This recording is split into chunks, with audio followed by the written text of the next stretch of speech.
Bueno, les cuento, bueno, yo soy Alberto Núñez, director de la Fundación del Tucumán y soy parte del claustro de la especialización, que tiene una particularidad. No solo es una especialización en la parte de tecnología, sino que además desarrollamos todo lo que es una parte de contenido que tiene que ver con gestión de empresas, de tal manera que aquel que hace la especialización tiene la posibilidad no solo de volcarlo dentro de lo que es su propia empresa, si que está trabajando en relación de dependencia, sino también la posibilidad de poder desarrollar su propio emprendimiento.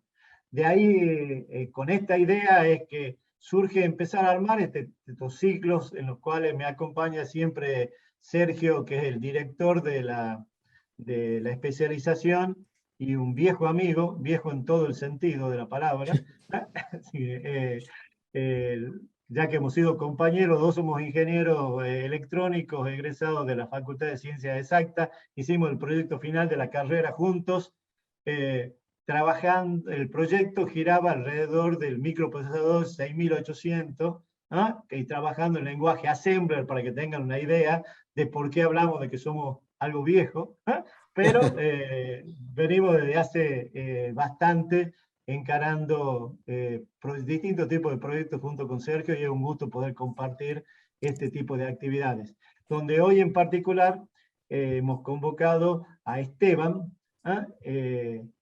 Por una razón muy especial, que es esta de poder mostrar que hay gente que está desarrollando negocios tecnológicos desde Tucumán hacia un mercado que hoy es el mundo. Entonces, vamos a abordar, como tiene la característica esta actividad, primero conocerlo a Esteban, porque detrás de una empresa, detrás de una iniciativa, siempre hay personas, y es interesante conocer cómo se llegó a ser lo que es y lo que está haciendo, y después vamos a abordar específicamente el tema de lo que es la empresa y cuáles son la forma en la que opera.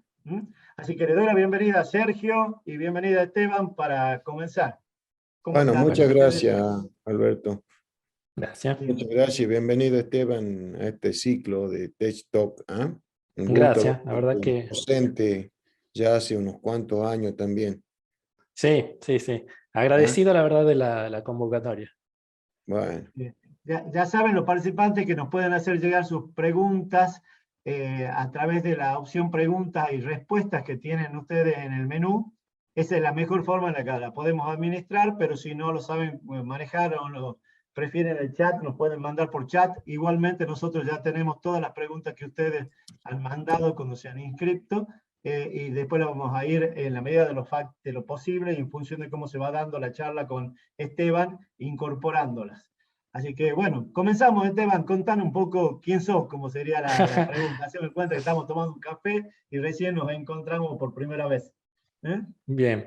Bueno, nombre, Esteban Zareski, 36 años. Me recibí de ingeniero en computación en el 2010 y fue un poco curioso cómo llegué ahí. A mí siempre me interesó desde la secundaria un poco la parte electrónica, computación, empecé, digamos, a ver algunas de esas cosas, pero nunca tuve una aproximación a los lenguajes de programación hasta que estuve en la facultad. De hecho, yo me inscribí en electrónica y un dato de color, el primer parcial de informática, en el primer cuatrimestre, lo presenté en blanco. No sabía nada de lo que, de lo que me estaban preguntando ahí. Había prestado más atención en las otras materias. Pero bueno, después con programación 1 fue un poco que se me fue abriendo el mundo de la programación, y que yo considero que es uno de los puntos de inflexión en mi carrera. Tanto es así que al año siguiente decidí cambiarme de electrónica a computación. Y hable ahí, mal de lo electrónico, Esteban, porque Alberto y yo somos electrónicos, ¿no? claro. Seguramente en el panel hay electrónicos también. Sí, bueno, yo en ese momento la decisión también fue hablando con algunos dos. Yo fui al Instituto Técnico, tuve materias no de electrónica, pero sí de electricidad, y algunos de los docentes eran de ingeniería electrónica, y hablando con ellos de cómo veían el futuro sobre todo la parte laboral dentro de Argentina. En ese momento yo, bueno, y ya después más adelante tampoco, pensaba irme de Argentina. Entonces siempre pensé, y seguí un poco el consejo de esos otros docentes, que me dijeron que era difícil hacer electrónica, así como a nivel de plaquetas y masivas desde la Argentina, que ellos lo veían difícil, que veían como que iba a crecer mucho la parte del software. Y bueno, finalmente me cambié de carrera. Igual siempre estuve un poco ligado a la electrónica porque me interesaba la parte de los sistemas embebidos. Mi proyecto final fue con sistema embebido. Estuve dentro de la cátedra de arquitectura de computadores, sistema con micro, o sea, como que sí estuve haciendo ese mix entre la computación y el software y la electrónica. Incluso cuando termino el 2010 la carrera, empiezo a ver qué empresas había para trabajar aquí en Tucumán, y en ese momento estaba Everis, Censys, que son las que siguen ahora, estaba Sovos, que no se llamaba Sovos, no lo habían vendido todavía, no me acuerdo el nombre previo. No hacían lo que estaban haciendo ahora, era como más, con lenguajes más antiguos. Y después yo lo que veía es que había ingenios o industria. No había nada específico de computación. Entonces, bueno, tomo la decisión de mudarme a Buenos Aires. Fue simplemente empezar a mandar currículums. También me interesó un máster, era una maestría en sistemas embebidos, que le iba a dictar la Facultad de Ingeniería de la UBA. Entonces me inscribí en ese máster, mandé currículum, organizé entrevistas y en una semana conseguí trabajo. Eso fue en el 2011. Empecé el máster, hice un cuatrimestre y lo que yo noté era que estaba muy orientado para gente de ingeniería electrónica. Entonces la parte que ellos daban por supuesta ya de electrónica, yo no sabía nada o me resultaba muy difícil, y la parte de software me resultaba muy básica. Al mismo tiempo, en la empresa en la que estaban trabajando, importábamos directamente el hardware. Hacíamos unos sistemas de control para medidores eléctricos industriales. Importábamos el hardware y ya el hardware empezó a ser cada vez más potente, en el sentido que no era necesario, como hicieron ustedes, programarlo en Assembler, sino que había una versión de Java que directamente corría en esos microprocesadores, que ya eran microprocesadores de 32 bits, dentro de una plaquita que costaba un par de dólares. Y entonces yo directamente los programaba en Java o en algún lenguaje, o en C++, por ejemplo. Entonces también estaba viendo de que como que se seguía confirmando esto que yo vi hace varios años, de que era que el software era lo que la carrera que iba a tener mayor salida más fácilmente. Mi idea cuando fui a Buenos Aires siempre fue hacer una experiencia y después volver a Tucumán. En marzo del 2012 me entero que Globant estaba por abrir una oficina en Tucumán, y ahí también seguí el proceso de entrevistas, quedé dentro de Globant, trabajé unos meses en Buenos Aires para Globant, y en junio del 2012 es cuando vuelvo a Tucumán. Y de ahí gran parte de mi carrera sigue en Globant, que es una empresa que, si uno, la verdad que se cumple un poco el dicho de que es muy grande pero atiende en Buenos Aires. Entonces eso está, como que Dios está en todas partes pero atiende en Buenos Aires. Entonces eso yo lo veía desde el punto de vista de la iniciativa que generalmente por ahí tienen los porteños, que no son gente que que no se va a vender, o que va a dejar que el feedback venga a él, sino que va a empujar. Entonces Globant es así, es una empresa en la que uno tiene que moverse mucho internamente para hacerse ver. Cuando yo empecé eran, no sé, creo que 3.000 empleados, ahora son 20.000, entonces ahora es como mucho más. Es importante hacerse ver. Yo lo pude lograr en base a mi rendimiento, en base a seguir estudiando dentro de todo lo que es la lo que es el software. Tuve la fortuna de estar en varios proyectos para clientes importantes, como Autodesk, Natura, el BBVA, Credit Suisse, y eso me posibilitó crecer profesionalmente. Después en el 2000... Ya engloban los principales clientes, o no sé si todos los clientes son clientes del exterior, ¿no es cierto? O sea, Sí, o sea, Globant tiene también clientes grandes dentro de la Argentina, como ser YPF o algunos entes gubernamentales, pero el 95 más, el 98% debe ser clientes del exterior para Globant. Lo que tiene Globant es que tiene ya clientes, bueno, mundiales, digamos, tiene Disney, Google, todo ese tipo de clientes que ya son otra envergadura. Yo lo descubrí a Globan cuando me decían que la pulserita que usaba cuando va a Disney la habían desarrollado ellos, digamos. Claro.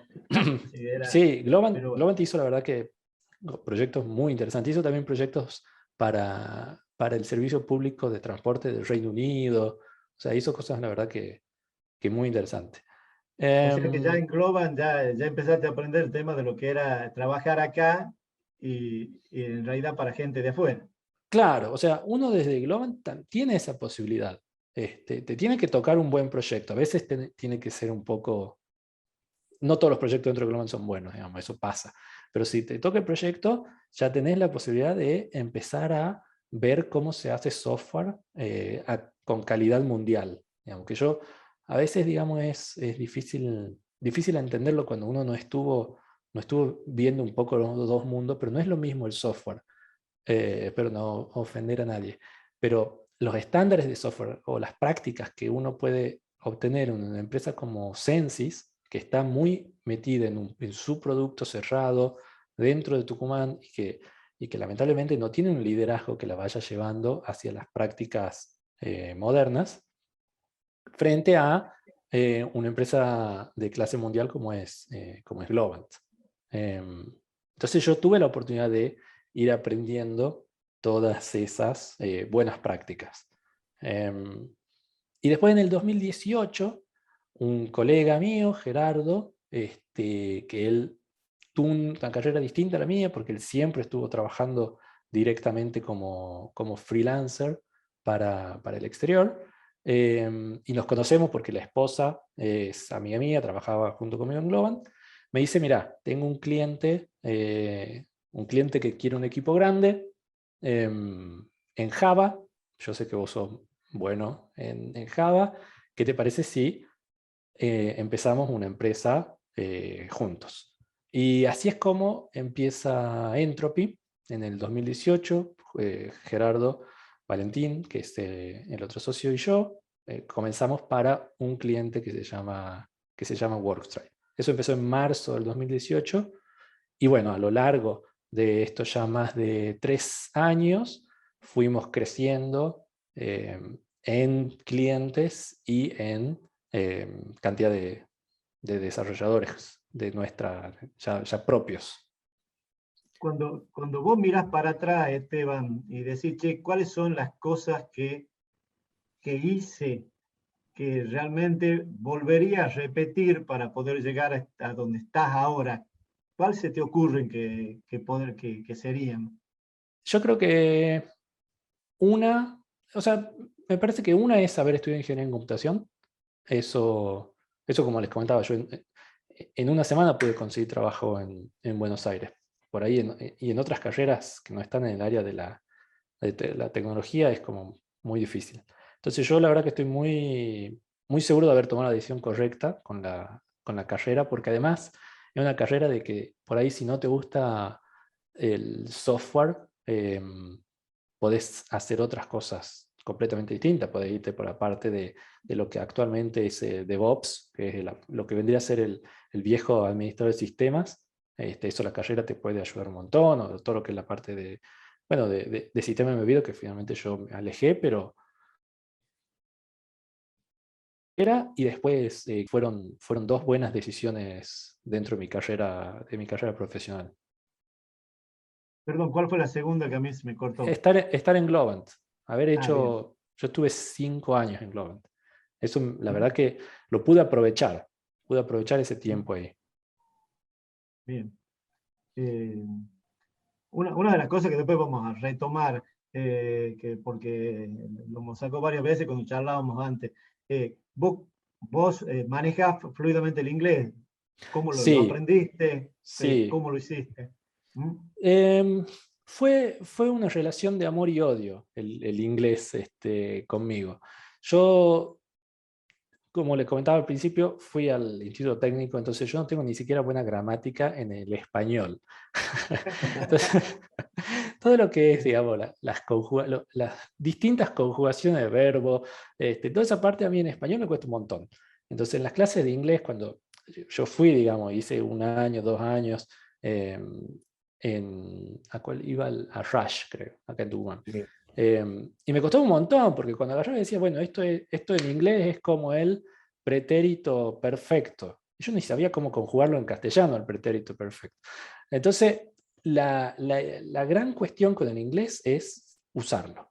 Yo aprendí lo básico en los institutos, después tuve clases de inglés en Globan, después tuve clases de inglés con una profesora particular, pero lo principal es animarse, usarlo. em, la literatura está toda en inglés, entonces imposible no aprenderlo si uno se quiere mantener actualizado. Entonces, yo le diría, digamos, a los que están en la duda de que por lo menos tienen que saber leer en inglés, y una vez que saben leer en inglés, tienen que hacer un curso de conversación, y de ahí ya, sabiendo leer y sabiendo conversar, la escritura después sale un poco a lo indio al principio, pero bueno, después se va mejorando.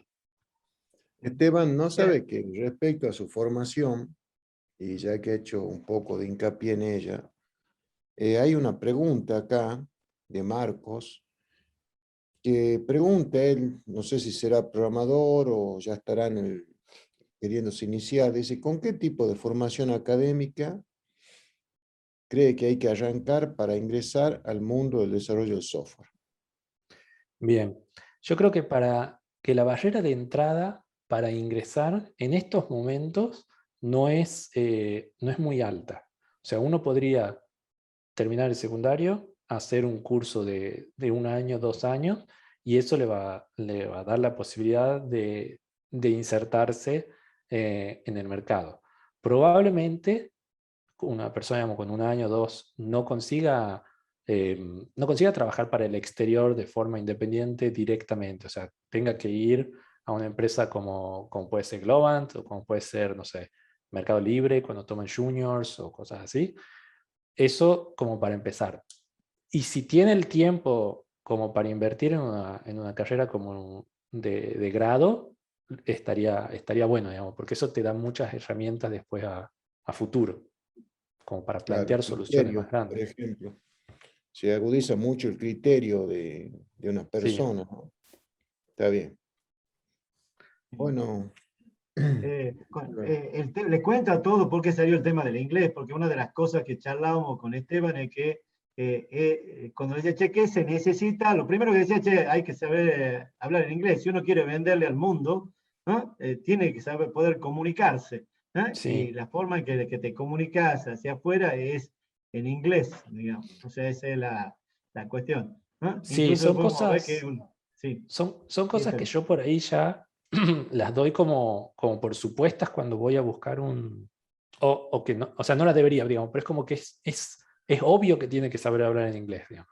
Si no sabe hablar en inglés, no va a poder tener la entrevista con el cliente, y parte del proceso de entrevista es entrevistarse con ellos. Entonces no es necesario que tengan un examen internacional, B1, lo que sea, digamos. Tienen que poder mantener una conversación telefónica, y con eso ya es suficiente. y Esteban, ¿usted está al tanto de estos planes que impulsó el gobierno de formación de programadores? Por ejemplo, había un plan que recuerdo se llamaba 111.000. He visto, o sea, el ¿Qué gobierno viene opinión haciendo tiene eso? Porque planes. justamente están haciendo acá una pregunta desde la audiencia. Sí, el gobierno viene ¿Qué lanzando opina planes usted de hace eso, tiempo. esos planes que lanza el gobierno para formar programadores? Mira, con respecto al 111.000, yo la gente que, me parece que estuvo mal articulado. Yo la gente que entrevisté que había terminado ese programa no había aprendido casi nada. Yo la verdad que no, y después no vi más de los programas del gobierno. Sí me parece más interesante el programa que está haciendo Mercado Libre junto con Globant. Ese me parece que debe ser bastante más interesante. O si no, después hay muchos bootcamps. Hay bootcamp acá en Tucumán, hay bootcamp que son en toda la Argentina, como Soy Henry, que dan muy buenos resultados, digamos. Eso es Bueno, algo que... bootcamp, perdón. Los bootcamps son, para empezar, o sea, son pequeños cursos de una cierta duración que están enfocados en enseñarte lo que está caliente ahora en el mercado, o sea, las bases de la programación y lo que está caliente en el mercado para insertarte y hacer un cambio. Generalmente lo buscan, digamos, como para hacer un cambio laboral, o alguien que quiere una salida nueva. Ujú. Alberto, posiblemente en octubre demos una charla con un emprendedor, egresado nuestro también, que tiene uno de esos bootcamp, que justamente lo menciona Esteban. Se Bien, debe estar enterando perfecto. por nosotros en este momento que tiene que dar esa charla. Es, Veo que está presente acá, así que empieza con A el nombre y termina con sí, Tralice. exactamente. Bien, perfecto. Beta, Esteban, y la cuestión de hay una pregunta que yo te la hacía y que hemos estado charlando un rato largo, pero que era, vos en definitiva, respecto de por ahí la gente que ha venido pasando anteriormente por este ciclo, sos alguien que en realidad ha decidido desarrollar su negocio desde Tucumán. Entonces la pregunta es, che, ¿por qué desde Tucumán? ¿Por qué seguís eligiendo estar acá? Claro. ¿Mm? Bueno, nosotros lo que vimos es que son dos cosas. Uno, ¿por qué desarrollar el negocio propio? Eso es algo, una iniciativa siempre de uno, de querer emprender o de querer aprovechar que la torta es grande y tratar de agarrar una porción para uno. Y lo de quedarme en Tucumán, principalmente es porque creo, digamos, en el potencial que hay en la provincia de conseguir gente, y también por mi familia, mis afectos, digamos, como que yo ya tengo mi vida acá, entonces, pero bueno, Sí, no quiere vemos que decir que tiene un no haya... hermoso hijo ahí, coloradito, lo vemos de frente. Sí, Sí. sí, Sabés que hoy comentaba esta respuesta tuya en una reunión que teníamos de la Fundación con empresarios, y me decían que en una entrevista que ayer le hacían a uno de los fundadores de Tiendas Nubes, contestaba algo muy parecido a vos, ¿no? Que seguía eligiendo estar acá por el tema de los afectos principalmente. Y era Obvio. algo sí, gracioso porque la vez pasada, cuando le pregunté esto a Esteban, me contestó por los asados de los jueves también, digamos. también, Ese también. Ah, Hoy en un rato vienen mis amigos a la casa, qué y la verdad bueno. que son cosas que inclinan la balanza, Y terminan sí, inclinando la balanza. Mira, yo siempre cuento una anécdota de que me pasó, yo gracias a que soy uno de los afortunados de poder haber trabajado en electrónica, ¿ah? Y he tenido la oportunidad de viajar a veces afuera para capacitarme y en el primer viaje que hice, cuando volvía con un argentino que me dijo una frase que yo lo repito seguido, ¿no? Que dice, yo me fui porque acá no tenía futuro, hablando de Argentina, pero a donde estoy no tengo pasado. Dice, no hay mm, nadie que me conozca, no me cruzo con ningún compañero de la secundaria, ¿eh? Sigo siendo un extranjero, básicamente esa era la. Así que hay veces que hay que desmitificar este tema de que todo lo bueno pasa por no estar acá, porque realmente todas las cosas en la vida no son ni blancas ni negras, sino que hay muchos matices y todo depende de cómo es cada uno. Pero así. ese creo que es un tema también para que uno piense, sobre todo cuando estamos en un contexto en el cual parecería que de vuelta, como decían porque la Argentina es cíclica, decían hace Sí, algunos años, la única salida de Argentina es Ezeiza, ¿eh? Era el chiste, y en realidad yo sigo pensando y estando convencido de que podemos generar muchas cosas también para mejorar a dónde estamos, porque tenemos cosas que son valiosas y que vale la pena conservarlas. Y Pero bueno, bueno, este es uno de los vamos para ir objetivos, cumpliendo. Alberto, ese ¿Sí? es uno de los objetivos de estas charlas, justamente. Motivar a la gente, que vean que hay gente que está haciendo estas cosas y bueno, tomar el ejemplo, que se pueden hacer cosas desde el país, ¿no? Y que no solo la está haciendo, o sea, que la está haciendo porque además lo ve como una alternativa válida, digamos que esa es Por supuesto. la cuestión. Pero bueno, es como, si ustedes han visto algunas de las charlas anteriores, este es el momento en el que Sergio Sade me empieza a insistir de que tenemos que cuidar el tiempo, ¿no? Entonces le propongo a Esteban que nos comparta un poco, empiece a contarnos cómo trabaja su empresa, cuáles son las características. Así que te habilito para que puedas compartir. Dale. ¿Mm? Fíjate, por favor, si podés. Ahí. A ver. Ahí deberían estar viendo. Sí. Bien. Bueno, cuando uno habla del software, a ver cuando uno habla de software, empieza a decir, bueno, ¿qué es realmente desarrollar software? Entonces, lo primero que se viene a la mente son los lenguajes. Distintos lenguajes, distintas metodologías, distintas orientado a objetos, estructural, bueno, distintas formas de lenguaje. Algunos vienen de hace mucho tiempo, se mantienen actuales, otros son un poquito más nuevos, pero este es como simplemente la primera parte de lo que es el software.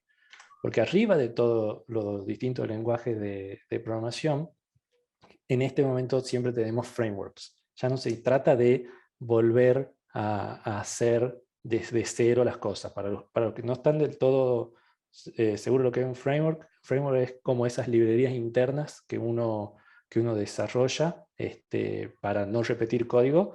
Bueno, el framework es como una super librería, es todo un marco de trabajo para estructurar el código junto a buenas prácticas.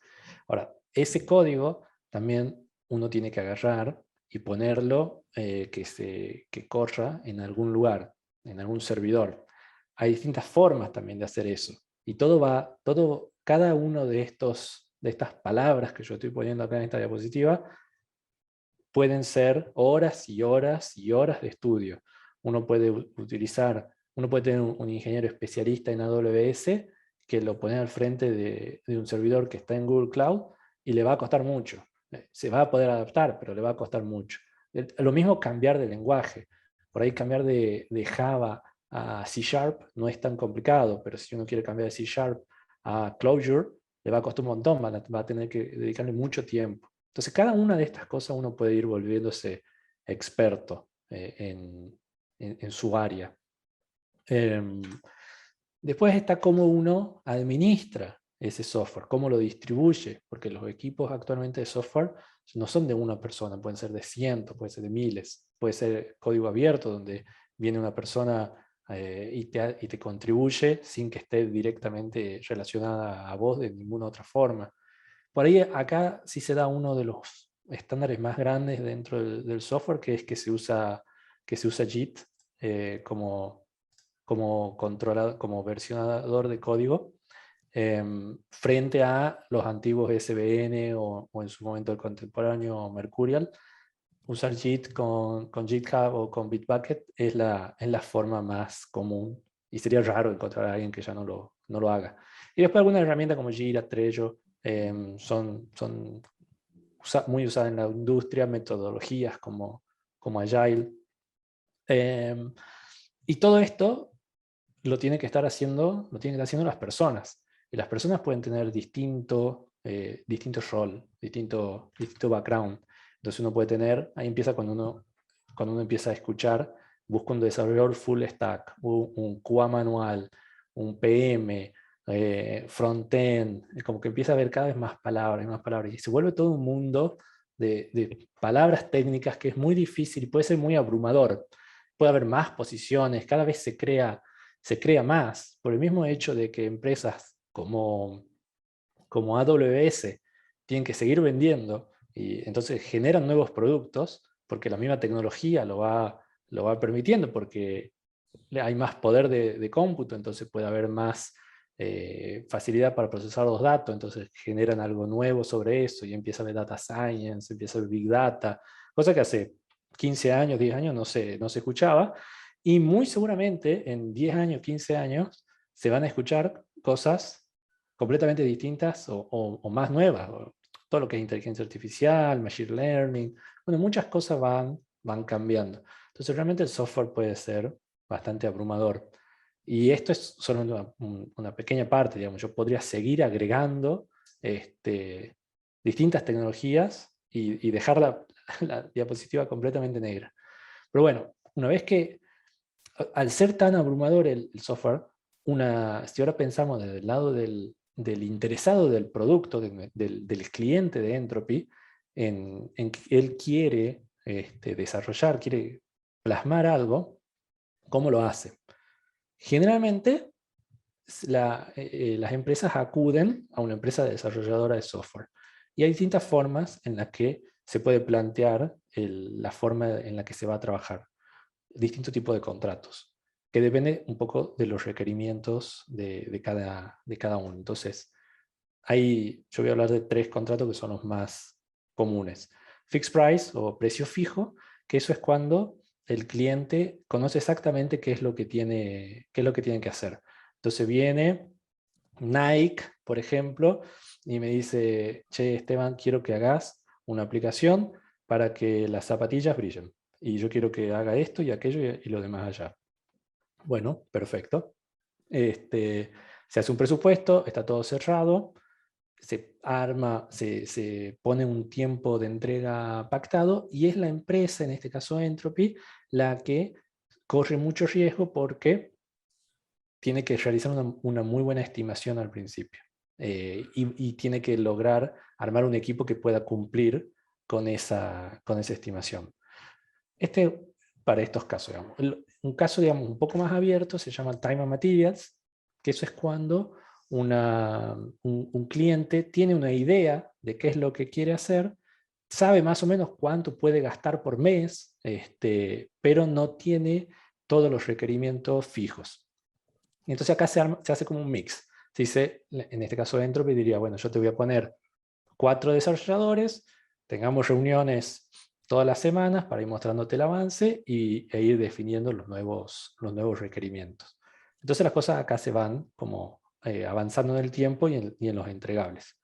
Y después el otro tipo de contrato, completamente opuesto a algo que es al fixed price, es el de staff augmentation.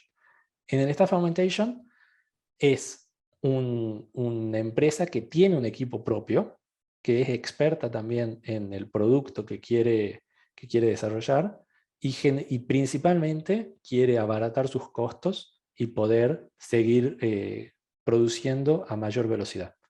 Entonces lo que busca es asociarse o busca, digamos, desarrolladores de una empresa como Entropy para para integrarse a su equipo. ¿Sí? Entonces algunos ejemplos podrían ser reemplazar de un fixed price, reemplazar un sistema de comedor de una fábrica, que ese es particularmente un trabajo que me tocó hacer cuando estaba trabajando en Globant. Estaba freelanceando también por mi cuenta y junto con un amigo cambiamos el sistema de comedor de Scania. Y ahí estaba, digamos, sabíamos exactamente qué es lo que tenía que hacer el sistema porque los requerimientos estaban cerrados y la verdad que por suerte salió bien. Un Time and Materials podría ser un sistema de gestión para un consultor médico, donde no se sabe exactamente cómo va a ir cambiando el producto a lo largo de los distintos entregables, porque por ahí la persona te puede agarrar y decir, quiero poner un botón aquí, quiero sacar esto allá, o ahora quiero que además de enviar alertas por mail, envíe alertas por mensaje de texto, por WhatsApp, puede ir cambiando de distintas formas. Entonces ese sería un buen ejemplo de un Time and Materials. Y de Staff Augmentation, producto propio del cliente, y ese es el modelo que trabajamos en Entropy, y listo, los clientes que tenemos, los principales clientes que tenemos ahora, son empresas que hacen cosas bastante variadas. Recon Velocity es para concesionarios de autos para ayudarlos en el proceso de reacondicionamiento del de sus vehículos.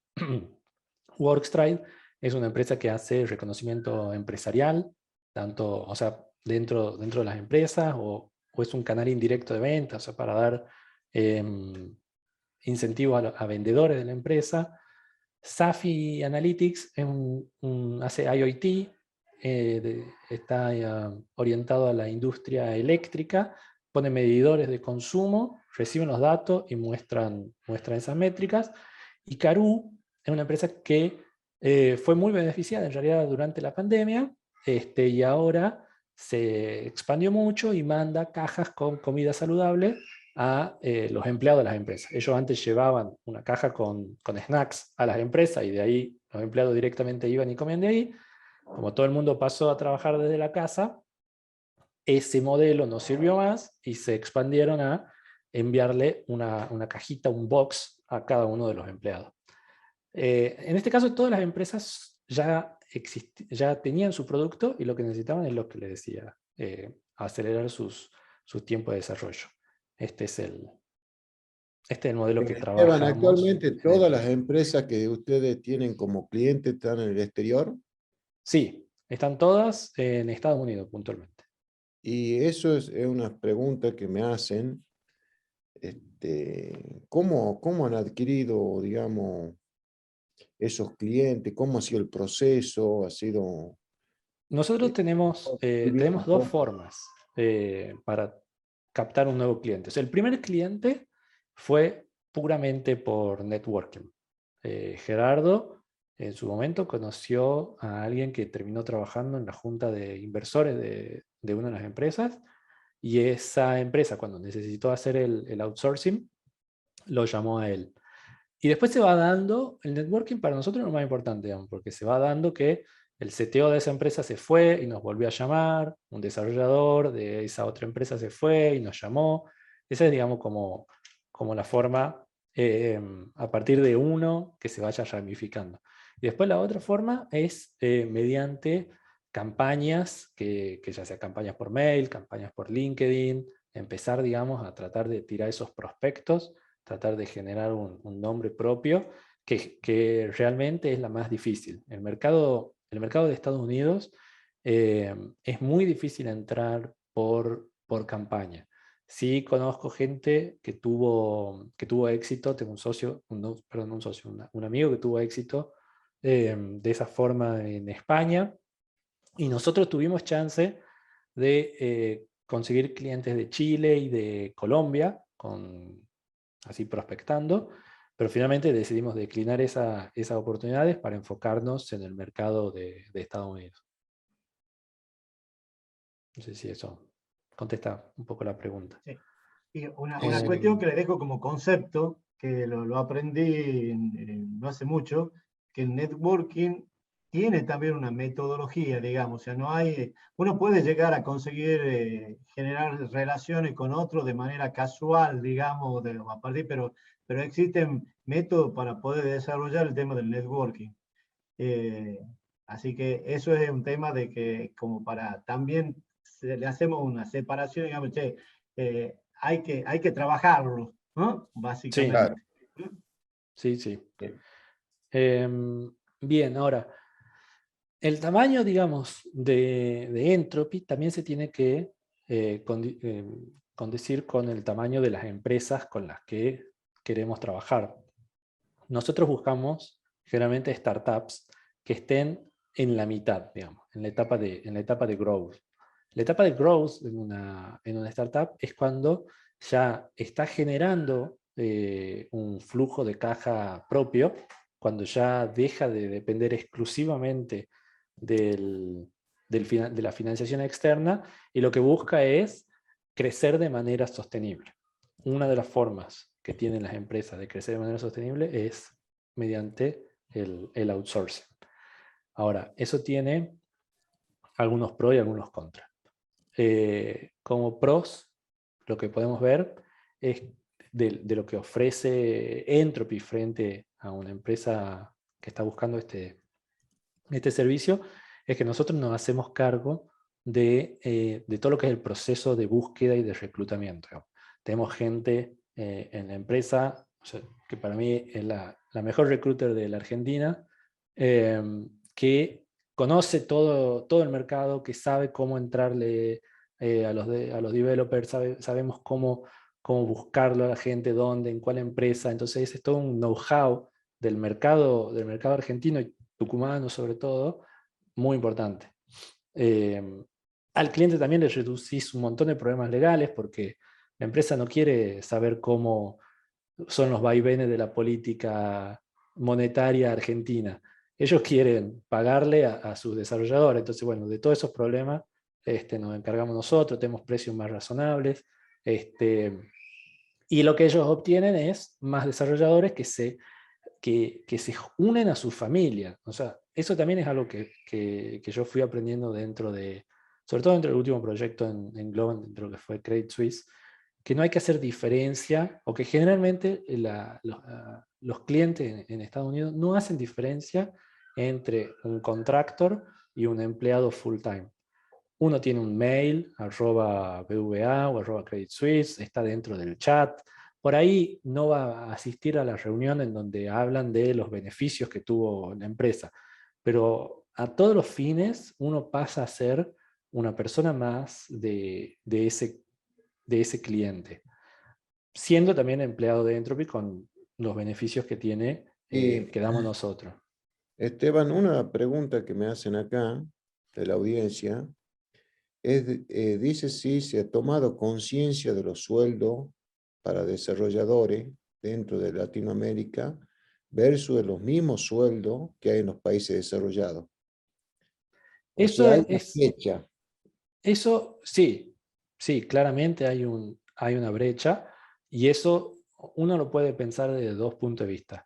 Primero es lo que nos da, o sea, por un lado es lo que nos da ventaja competitiva a nosotros, de que por lo que cuesta un desarrollador senior en Nueva York, muchas empresas están en Nueva York, pueden contratar 3, 4 personas acá en la Argentina. Esa es una parte, digamos, de esta charla que se está dando mucho, sobre todo a partir de la pandemia. Esa es una postura. La otra postura es, ¿por qué me vas a pagar a mí menos si yo hago el mismo trabajo, o quizás mejor, que alguien que está sentado ahí a la par tuya? La verdad que yo no tengo una respuesta a ese dilema. Sí puedo decir de que hay una brecha, y que esa brecha es la razón por la que la industria del software crece dentro de la Argentina. Y con respecto a eso, ya que he hablado del tema de la pandemia, tengo una pregunta bastante interesante de Mariano, que pregunta si se pudo medir cómo afectó el rendimiento promedio de una persona antes y después de la transición al home office. Por ejemplo, ustedes ahora están trabajando todo de home office. Sí, nosotros desde que empezó, desde marzo del año pasado, que estamos trabajando completamente desde la casa. Volvimos un poquito a finales del año pasado, pero después se volvió a cerrar todo, así que ya directamente volveremos cuando, no sé, cuando estemos todos brindando en Año Nuevo. ¿Cómo nota usted el impacto, digamos? Yo noté, yo creo que como muchas cosas en la vida no es fácil encontrar un número. Hubo vaivenes.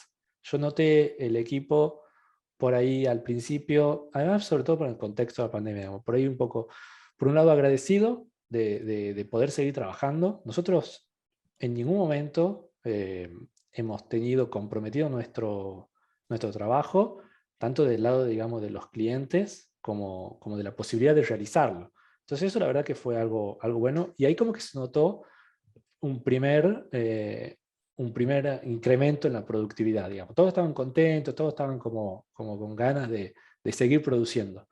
Después se dio que empezó a bajar un poco, y ahora como que se estabilizó, y realmente en lo que fue métricas, que con el proyecto que lo pudimos medir, que es de WordStrike, que justo yo durante el 2020 estuve de manager ahí, la cantidad de tickets que hemos resuelto fue mayor a la del 2019. Entonces, en ese proyecto puntual tuvimos un mejor rendimiento.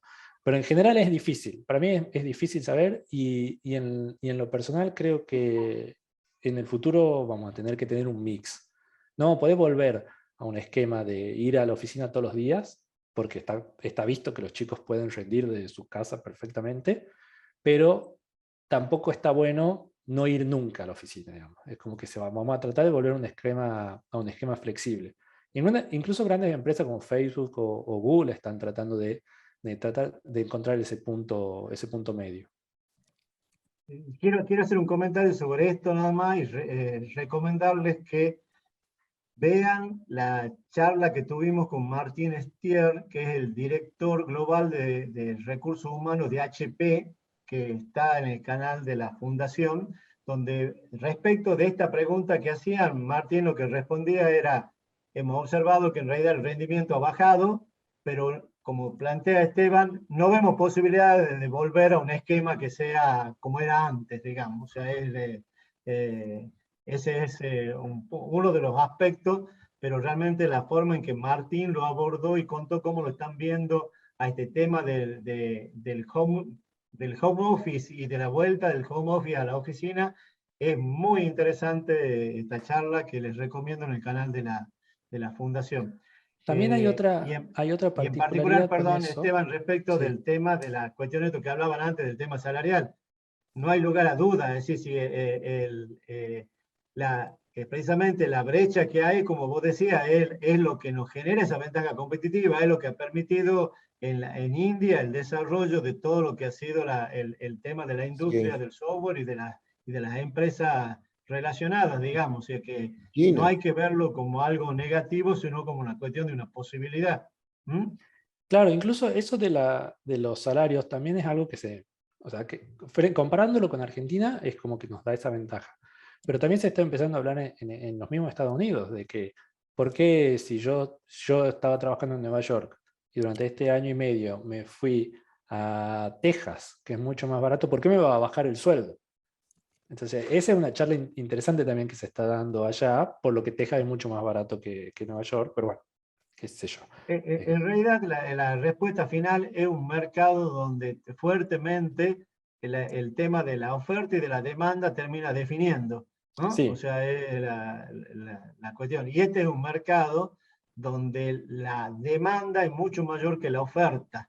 Ese sí, básicamente. totalmente. Entonces, eso hay que tenerlo presente porque es una oportunidad, pero ¿a dónde va la búsqueda y va a aquellos lugares donde se dan las condiciones mucho más fáciles para poder captar gente o resolver estos temas, ¿no? Así que, Sí. pero bueno, Y seguimos. al trabajar de la casa, una cosa que sí hemos notado es que no es lo mismo, o no hemos tenido la misma experiencia con los chicos que estaban trabajando juntos y fueron de repente a trabajar desde la casa, pero que ya se conocían y que ya habían tenido la experiencia de convivir en una oficina, con equipos o con chicos nuevos que se incorporaron durante la pandemia, que, que nunca van a la oficina porque viven en otra provincia. Entonces también es distinta esa sinergia en el equipo que se da cuando se lo arma de entrada de forma remota. Es como que también depende de eso. Bueno, y respecto a los contras que puede tener un proceso de staff augmentation, por ahí el principal que vemos nosotros es que al cliente no ser un experto en el software, en el desarrollo de software, y nuestros empleados unirse a ellos, los problemas en los procesos internos o en las malas prácticas del cliente pueden afectarle directamente a las personas. Digamos. O sea, alguien con mucha experiencia y conocimiento se ve que el cliente está haciendo todo mal y lo plantea y le trata de cambiar, porque esa también es una de nuestras responsabilidades, digamos, como consultores, como expertos en la materia, es tratar de llevarlo al cliente por las buenas prácticas, justamente por algo también nos contrata.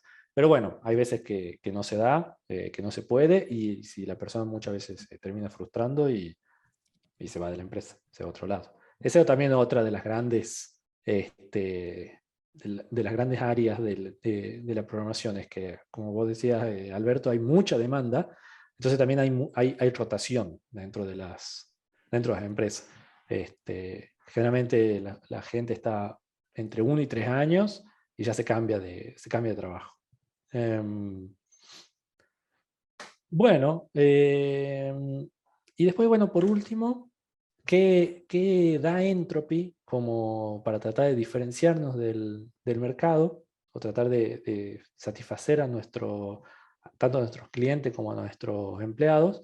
Nosotros lo que planteamos es tratar de poner un champion, le llamamos así, en cada cliente, que es como la persona senior, y no solamente senior en la tecnología, sino también que va a llevar un poco la parte soft del proyecto, que va a tratar de hacer un seguimiento a cada uno de los chicos, tratar de ver que esté contento, porque digamos, a diferencia digamos, de muchas otras por ahí empresas, en lo que es la parte del software se trata con mucho énfasis de que los empleados estén contentos, de que no se vayan y de que puedan crecer también dentro de la empresa. Una de las cosas que yo había leído hace un tiempo era de que era muy malo no capacitar a tus propios empleados, que cuando un empleado se mandaba un error que te había costado dinero, correrlo era desperdiciar también ese dinero, ya aprendió una valiosa lección. Entonces nosotros estábamos dentro de Entropy tratando de generar propuestas de capacitación, hacer el seguimiento, tratar de generar pertenencia, mandando regalos de cumpleaños, o tratamos de hacer ciertos after, que este último año fue todo virtual, pero bueno, como un poco como mimar a todos nuestros empleados. Porque el software es complejo, la gente es compleja y hay que tratar todos de empujar hacia el mismo lado. Con respecto a la empresa, acá un pequeño mapita de la Argentina con Tucumán más oscuro, que es donde tenemos la mayor cantidad de gente. En el 2018 cuando empezamos teníamos un empleado y ahora ya afortunadamente somos 35 y tenemos gente en Santiago, Córdoba y Buenos Aires. Y ahí les dejo mi correo y el correo de María, nuestro recruiter estrella, para que si están interesados o conocen a alguien que esté interesado en trabajar con nosotros, que mande el currículum.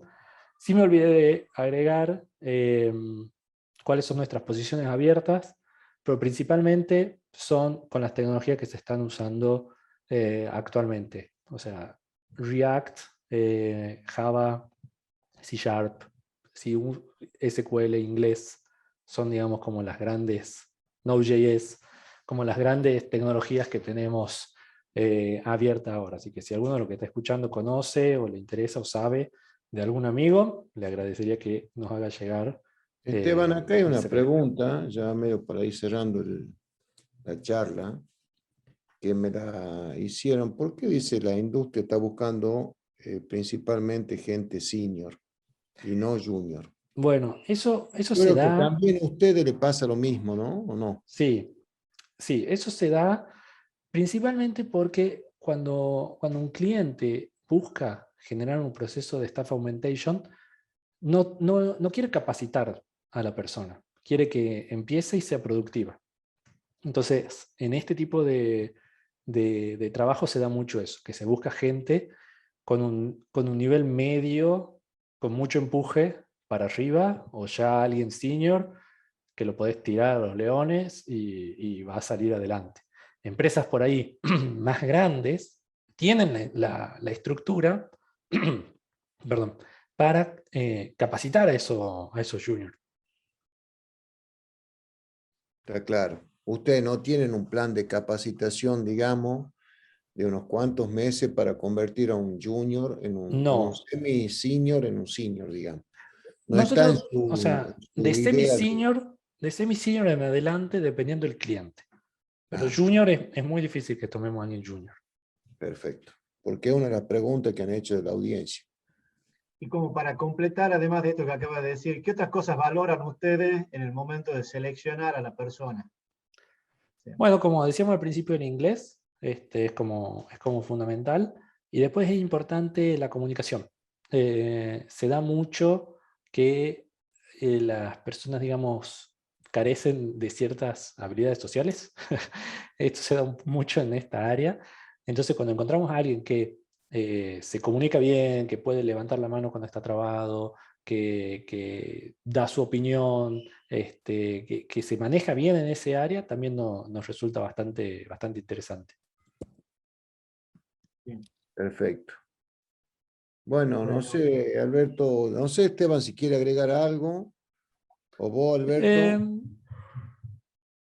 veamos el Ya tema tienes que primero. aprender el fuego, Esteban, ¿no? Ya en un Así ratito, que para en un ratito van a llegar los chicos. No, ya pasan solos directamente. ya aprenden el fuego, Sí. todo. Está bien. Por ahí, digamos, si alguno de los que está escuchando está dudando de si pegar un cambio en su carrera, eh, tratar de incentivarlo. Conozco gente que lo hizo. No es algo que va a ser fácil. Por ahí te puede llevar un año, te puede llevar 2 años hasta que conseguís realmente el trabajo. Pero las posibilidades de crecer son muy grandes, porque uno accede a un mercado global. Si están interesados, pueden ir a LinkedIn, a la parte de Jobs, poner Java y van a aparecer 300.000 anuncios, o sea, algo así. Entonces, como que alguno de todos esos tiene que encajar con tu perfil, ¿entendés? Entonces, es realmente, yo creo que un muy buen momento para dedicarse al software. Está bien, está bien. Bueno, Yo quiero Alberto, volver a remarcar ese concepto. Hoy tenemos la posibilidad de acceder a un mercado global, no solo a partir de la industria del software, pero sí fuertemente desde la industria del software, ¿no? Y eso es algo que tenemos que empezar a cambiar en nuestra mentalidad, ¿no? Porque también de la misma manera en que nosotros podemos acceder al mundo, el mundo puede acceder a nosotros. Entonces hay que repensar modelos de negocio que estaban pensados solo para cuando el cliente compraba o accedía a un servicio porque lo tenía acá a la par. Esto como un mensaje general y en lo que se está trabajando hoy fuertemente, y van a escuchar hablar por ahí de modelos de negocios digitales, y tienen que ver con esto de cómo las nuevas tecnologías están impactando en el mundo del negocio. Así que, del mundo de los negocios. Así que no queda otra que, y también como un desafío, vivirlo esto de que hoy es fundamental, de vuelta, a aprender, esto de estar formándose permanentemente. Sergio por ahí se ríe, o en el EITE se ríen cuando dicen que cuando yo me presento diciendo que soy un ingeniero electrónico obsoleto, ¿no? Porque hace varios años que en realidad de electrónica solo uso las cosas, pero es así porque en realidad en tu mundo fuertemente cambiante y en particular a nivel de ciertas profesiones, si uno no se está actualizando permanentemente, queda fuera. Así así- que los invito a todos a que se aprovechen esta charla, aprovechen lo que pueden haber aprendido, pero sigan aprendiendo a partir de todas estas actividades que uno puede acceder hoy día también mucho más fácilmente gracias al tema de la pandemia. Así que gracias, Esteban, por muchas estar gracias, acá, por haber Esteban. aportado. Y Alberto, a vos Y también, muchas gracias. ¿Eh? Y nos Sí, estaremos muchas viendo en gracias. septiembre con una charla de nuevo, así que manténganse atentos porque ya tenemos previsto una charla muy interesante también de un tucumano, emprendedor que está viviendo en Tucumán y que quiere vivir en Tucumán y no se quiere ir. Así que, y que está sobre todo acercando a empresas de Tucumán tecnología que hoy a algunos les parece que solo es accesible en otros lugares del país, bueno, perdón, en otros lugares del mundo, ¿no? Así que así es. ese es un tema que vamos a abordar en la versión de septiembre.